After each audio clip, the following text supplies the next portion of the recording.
JP, a pagar cárcel. Pues este personajillo que se eligió con los votos del progresismo hizo alianzas después de ser elegido con el uribismo, aprendió todo su accionar hasta tal punto que la justicia lo llama a responder por falsos testigos. Además, que Álvaro Uribe Vélez había orquestado plan junto con sus bodegas para desmeritar y tratar de tumbar lo que realizó la jueza 44 Sandra Heredia. Pero un abogado valiente hundió los planes de este señor. Pero antes de irnos con ello, miren esto tan importante porque Benedetti frenaba en seco los planes golpistas, ya que decía, denunciaré a los alcaldes que están en Washington por usurpación de funciones.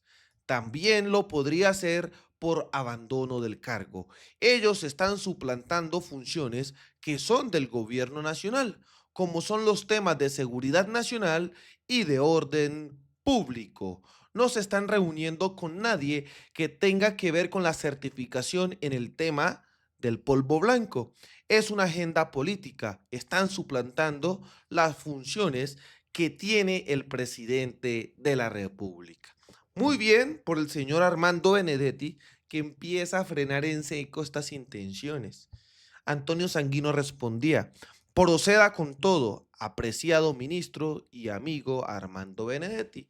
Obviamente que a la Jubinao no le gustaba esto, porque ella quiere que todo se lo hagan a como se le plazca.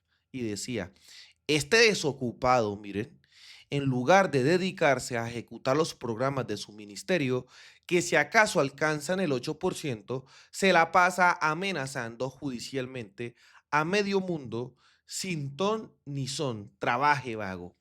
Miren cómo la Jubinao, señores, defiende lo indefendible y se sienta en la misma orilla de los del Centro Democrático. ¡Qué oso! ¡Qué vergüenza! Y Benedetti le respondía con tremenda peinada. Ya que me dio risa este tuit, te voy a contestar. Ya te enseñé que vamos en un 59.5% de ejecución porque ya están legalizados los contratos y ya hay una afectación al presupuesto. Eso me lo enseñó un administrador público porque tú y yo somos comunicadores sociales y no sabemos de eso. Pero como lo tuyo es fácil, TikToks, juzgar, no escuchar, no pensar. Uf, pues no vas a entender. Recurrir a la justicia es un derecho. Si crees que es una amenaza, la estás ofendiendo. Uy, Benedetti, hermano. Tremenda gel y le metió esta peluqueada a Katy Jubinao. Muy bien por Benedetti. Benedetti entró al gobierno nacional muy resistido. La gente no quería que entrara. Pero les digo algo. Si Benedetti ocupa este ministerio desde el día 1, la situación por parte del gobierno hubiese sido otra. Menos problemas, Benedetti es más conciliador y lo ha demostrado en su trabajo. En pocas palabras, hacía callando boquitas, callando boquitas. Muchos miembros del progresismo no lo querían, pero ya, él a punta de trabajo ha silenciado bocas. Y antes de ir con el tema de Uribe, porque me parece muy interesante, recordemos este clásico de clásicos para entrar bien contentos a hablar. Aquí, vea, aquí, con el papá del paramilitarismo. Aquí, vea, aquí, con el papá del paramilitarismo. Este es un verdadero clásico de clásicos. Y bueno, ¿qué es lo que viene pasando? Uribe, en este caso, está bastante asustado porque ha orquestado trampas. Una de ellas, junto con este Rugeles del expediente, decía, ratificamos, el fallo contra Uribe es ilegítimo y la juez Sandra Heredia no tenía la competencia para condenar al expresidente de Colombia. O sea, estaban armando una trampa, un plan para que lo de la jueza Sandra Heredia no tuviese validez. Y ellos armaban tremendo espectáculo en el portal ese de Rugeles del mentiroso del expediente, miren, como lo vemos en las imágenes, sacaban supuestamente unas pruebas, miren, y todo eso, señores. Ellos pretendían, en este caso también, perdón la redundancia, llevar a la jueza a un juicio y desmeritar el trabajo que realizó en su momento, ojo, un trabajo histórico, llevando a la cárcel a Álvaro Uribe Vélez. ¿Qué es lo que sucede? Pues sale un abogado a responder, porque supuestamente ellos decían que la jueza no tendría nada que hacer porque ella ganó el concurso para ser secretaria de un juzgado, no para ser juez. Entonces, que no tenía la potestad, la validez para haber condenado a Álvaro Uribe Vélez. Decía, el 5 de septiembre el expediente reveló que la jueza Sandra Heredia, quien condenó a Álvaro Uribe Vélez por presunta manipulación de testigos, no estaba legalmente habilitada para ejercer como jueza de la República, un defecto que sacude la validez de su fallo y ha generado reacciones en todas las esferas políticas y jurídicas del país. Tras analizar criterios de destacados penalistas y juristas, ratificamos que el fallo de legitimidad y que Heredia no tenía competencias para emitir una sentencia de tal magnitud. La Constitución responsabiliza a los servidores públicos por extralimitación o omisión de sus funciones. En pocas palabras, según ellos, la jueza debe pagar cárcel, o sea, debe ser juzgada porque Petro le dio la orden, supuestamente, de llevar a Álvaro Uribe Vélez a la cárcel y demás. Esto era lo que ellos organizaban. ¿Qué sucede? Pues el abogado Santiago Tres Palacios lo deja muy claro. Circula la opinión según la cual el juicio a Uribe es ilegítimo por no estar la jueza en propiedad en el cargo. Yo no estoy de acuerdo y aquí mi breve opinión. Y miren cómo se derrumba con temas jurídicos, con el conocimiento respectivo, la teoría y la mentira del uribismo en Colombia. La noticia de esta semana en el caso del expresidente Álvaro Uribe Vélez es que, según muchos opinadores, la jueza Sandra Heredia no estaría habilitada para ser juez de la República, pues habría perdido en varias oportunidades el examen y no se encuentra en propiedad. Acuden a una norma según la cual únicamente se puede ser juez cuando se haya aprobado un concurso público de méritos. Y nos piden que nos refiramos a esto de manera breve, intentando ser claros, sin castigar cierta rigurosidad que se debe tener en ciertas temáticas. Lo cierto es que el caso Heredia es la muestra de un problema institucional que no le es a ella atribuible, sino a la gran mayoría de los jueces de la República al día de hoy. Si bien existe una norma según la cual únicamente se puede ser juez de la República cuando se haya aprobado un concurso público de méritos, lo cierto es que el actual concurso público de méritos ha durado más de 8 años en su duración y por lo tanto durante esos 8 años diversos juzgados han quedado acéfalos, es decir, sin un juez asignado, porque los jueces se pensionan, porque los ascienden, porque se mueren, porque los sancionan, porque se retiran o por cualesquier circunstancias que haga que se separen del cargo. Por lo tanto, durante el tiempo que transcurre, en este momento 8 años, en que sean asignados nuevos jueces en esos despachos, los tribunales superiores del distrito deben tomar la decisión de a quién nombran en esos cargos.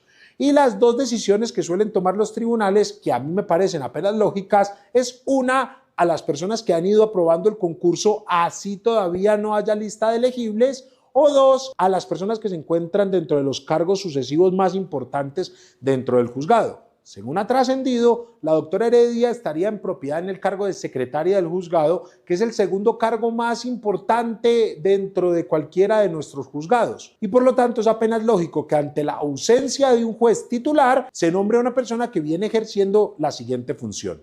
Si bien podemos hacer sobre esto diversas críticas, lo cierto es que es una crítica institucional a una falla de nuestro sistema y no una falla específica dentro del caso del señor expresidente.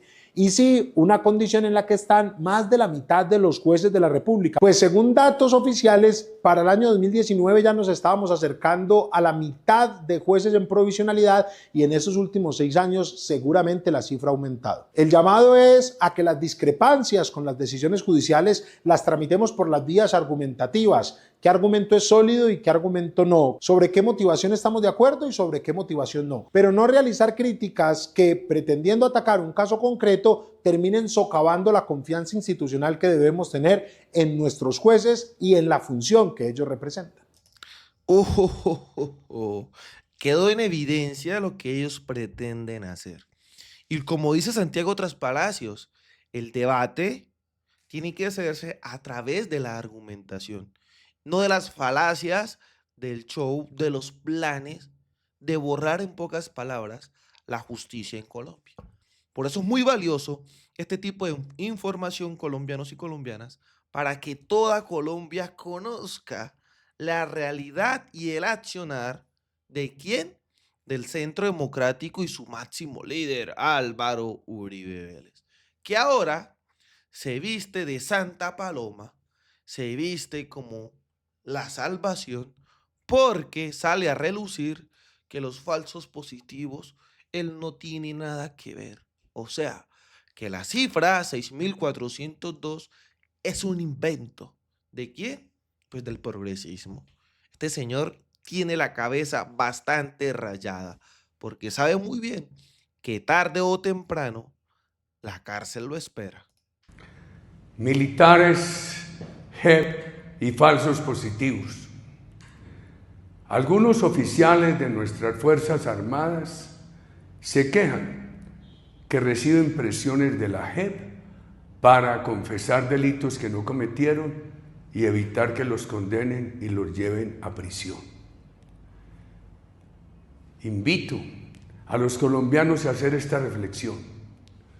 No se debe extender el periodo de la JEP y cualquier condena a un militar debe ser posteriormente revisada. Y si se confirma la condena, que el periodo de cárcel por delitos cometidos hasta el 2016 no sea superior a 5 años. Lo venimos proponiendo hace tiempo. Sobre los falsos positivos, quiero recordar que siempre tomé acciones inmediatas, sin dilaciones. En esa noche de octubre de 2008, cuando el entonces ministro de Defensa, Juan Manuel Santos, llegó a mi oficina en la presidencia y con una delegación del ministerio me informó de 27 altos militares que podrían ser responsables de falsos positivos. Solamente un caso penal, los otros por temas administrativos. Sin que me lo dijeran, tomé la decisión de desvincularlos de las Fuerzas Armadas. La reunión con el ministro y su delegación terminó tarde y a las 7 de la mañana, o sea, sin demora, le anuncié al país la desvinculación de estos altos oficiales, con dolor en el alma, porque yo quiero a los soldados y policías de Colombia. Se ha atendido todo lo que me han preguntado en la Comisión de la Verdad, en una parte y la otra, sobre todas las diligencias de nuestro gobierno para garantizar la transparencia. Pero además, así como hubo falsos positivos, infortunadamente ha habido muchas falsas denuncias para desacreditar a nuestras Fuerzas Armadas. Está asustado Álvaro Uribe Vélez, a tal punto que quiere que desaparezca la JEP. Esto lo tiene contra las cuerdas. Igualmente, otro que lo tiene contra las cuerdas y de verdad que sí debe pagar cárcel es J.P. Hernández, pues la Corte Suprema investigará al senador J.P. Hernández por presunta manipulación de testigos. Este señor se eligió con el progresismo y aprendió las mañas del uribismo luego de haber engañado al pueblo colombiano. Miren, los mismos delitos por los cuales condenaron a Álvaro Uribe Vélez. Se conoció la decisión de la Corte Suprema de Justicia en la que se compulsó copias contra el congresista por su presunta participación en un plan para enlodar a Roy Barreras por medio de falsos testigos. O sea, rodéate de lobos y aprende a aullar. Y esto es lo que ha hecho J.P. Hernández al lado de quién. María Fernanda Cabal, Paloma Valencia, Álvaro Uribe Vélez y toda la banda de secuaces del Centro Democrático. Y obviamente que esto será un show más que armará J.P. Hernández en contra del presidente de la República. Se conoció en primicia el documento mediante la cual la Sala de Instrucción de la Corte Suprema de Justicia abre un nuevo capítulo que compromete al senador de la Alianza Verde, J.P. Hernández, en un presunto plan de manipulación y montaje de testigos contra el ex senador Roy Barreras.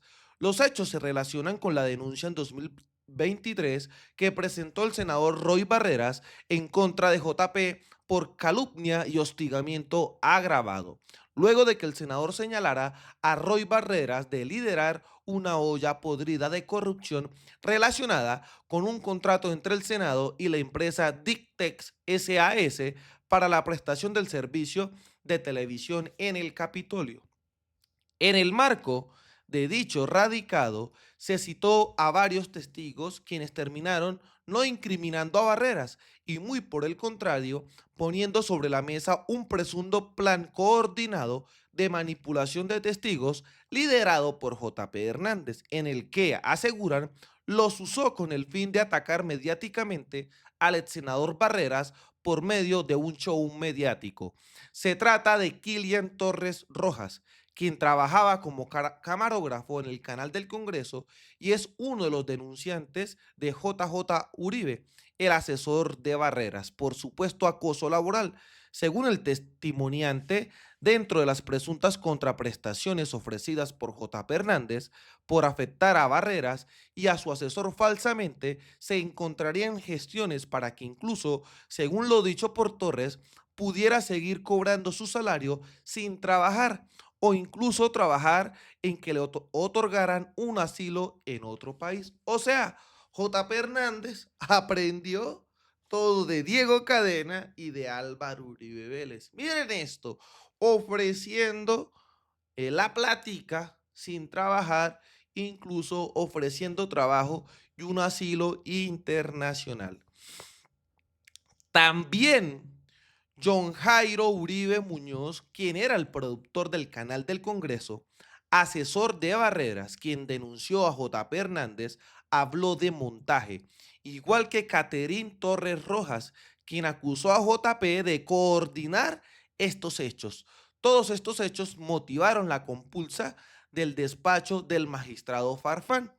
Las afirmaciones vertidas por los testigos fueron consideradas como de suma gravedad por parte del despacho que, en su decisión, señaló que se debe entrar a investigar por la Corte la eventual ocurrencia de hechos delictivos conforme a las declaraciones. En este nuevo capítulo judicial, mediante la compulsa de copias ordenada, fueron incorporados a la actuación los testimonios de los ciudadanos Caterín Torres Rojas, Kilian Antonio Torres Rojas y John Jairo Uribe Muñoz, cuyas manifestaciones describen hechos que podrían configurar el delito de soborno, a partir del cual se obtiene mayor claridad frente a la tipicidad de las conductas de hostigamiento y calumnia inicialmente denunciadas, señala la decisión. El despacho del magistrado Farfán, que de entrada inicialmente había desechado valorar las pruebas en la determinación de compulsas, expresó su posición de sorpresa, conforme a la que aludieron los hermanos Torres Rojas y John Jairo Uribe Muñoz. De ser cierto lo que afirman los testigos, el aquí denunciante Roy Barreras Montealegre sería víctima de un delito promovido por Pulido Hernández, cito el despacho. El magistrado Farfán agregó: se infiere que lo allí revelado hace referencia a supuestos ofrecimientos indebidos que le hiciera Pulido Hernández, o sea, JP, a dichos testigos para desacreditar a Roy Barreras y así consolidar la prueba de cargo dentro de la investigación que se adelanta a este último por presuntos actos de corrupción en el proceso de contratación que llevó a cabo el Congreso para la operación de su canal. Ahora, el proceso por presunto soborno en actuación penal deberá comenzar en la sala de instrucción contra el senador J.P. Hernández, conforme a las reglas de reparto. Pero sin duda, estos testimonios lo dejan en serios aprietos, ya que se trata de las personas con las que hizo sus videodenuncias, quienes ahora los indican de incumplirles lo pactado, como Kilian Torres. Miren eso, señores. Se alió con el uribismo y aprendió la manipulación y el soborno a testigos. Ojalá que la Corte actúe de manera inmediata para que siquiera no lo veamos más en el Congreso de la República como senador, esto le impida reelegirse de nuevo y pague por cada una de sus marranadas. Por eso es muy importante que ustedes nos ayuden a compartir esta valiosísima información para que Colombia conozca la realidad. Desde la tierra del trueno, desde el Catatumbo, haciendo resistencia, construyendo paz y buscando la reconciliación, soy Libremente aquí, las cosas como son. Nos vemos en un próximo capítulo. No olviden, dejen sus comentarios, sus likes y lleven este video a todas las redes sociales. Hasta pronto.